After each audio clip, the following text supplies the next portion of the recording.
ಜನಪ್ರಿಯ ತಾರೆ ದರ್ಶನ್ ಅವರ ಸಿನಿಮಾವೊಂದನ್ನ ಸುಧೀರ್ ನಿರ್ದೇಶಿಸುತ್ತಿದ್ದು ಈಗ ಸ್ಕ್ರಿಪ್ಟ್ ಕಾರ್ಯ ಸಂಪೂರ್ಣಗೊಳಿಸಿದ್ದಾರೆ. ದರ್ಶನ್ ಅಭಿಮಾನಿಗಳಿಗೆ ಸಂತಸ ತರುವ ವಿಷಯದಲ್ಲಿ ಇದು ರೀಮೇಕ್ ಅಲ್ಲ ಎಂದು ಕೂಡ ಸ್ಪಷ್ಟಪಡಿಸಿದ್ದಾರೆ. ಈ ಹಿಂದೆ ಯೋಚಿಸಿದಂತೆ ತರುಣ್ ಅವರು Tamil hit cinema Veeram remake ನಿರ್ದೇಶಿಸಬೇಕಾಗಿತ್ತು. ಈಗ ಈ ಯೋಜನೆಯನ್ನ ಕೈಬಿಟ್ಟಿದ್ದು ನಿರ್ದೇಶಕ ಸ್ವಂತ ಕಥೆಯೊಂದಿಗೆ ಹಿಂತಿರುಗಿದ್ದಾರೆ.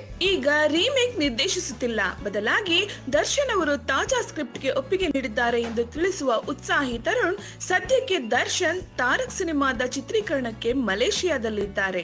ಅವರು ಹಿಂತಿರುಗಿದ ನಂತರ ಅವರಿಗೆ ಸ್ಕ್ರಿಪ್ಟ್ ಓದಲಿದ್ದೇನೆ ಅಂತ ಹೇಳ್ತಾರೆ. ತರುಣ್ ನಿರ್ದೇಶನದ ಚೊಚ್ಚಲ ಚಿತ್ರ ಚೌಕ ಇತ್ತೀಚೆಗಷ್ಟೇ ಶತದಿನ ಪೂರೈಸಿದ್ದು 2017ರಲ್ಲಿ ಶತದಿನ ಪ್ರದರ್ಶನ ಕಂಡ ಮೊದಲ ಚಿತ್ರ ಎಂಬ ಹೆಗ್ಗಳಿಕೆಗೆ ಪಾತ್ರವಾಗಿದೆ. ನಿರ್ದೇಶಕ ತಿಳಿಸುವಂತೆ ಈ ಸಿನಿಮಾ ಜನವರಿ 2018ಕ್ಕೆ ಪ್ರಾರಂಭವಾಗಲಿದೆಯಂತೆ. ಇದು ದರ್ಶನ್ ಕುರುಕ್ಷೇತ್ರ ಚಿತ್ರೀಕರಣ ಮುಗಿಸಿದ ನಂತರ ಸೆಟ್ಟೇರಲಿದೆ ಎಂದು ತಿಳಿಸಿದ್ದಾರೆ. ಹೆಚ್ಚಿನ ಸಿನಿಮಾ ಮಾಹಿತಿಗಳಿಗಾಗಿ ಸಿನಿ ಸರ್ಕಲ್ ನ ಸಬ್ಸ್ಕ್ರೈಬ್ ಮಾಡಿ.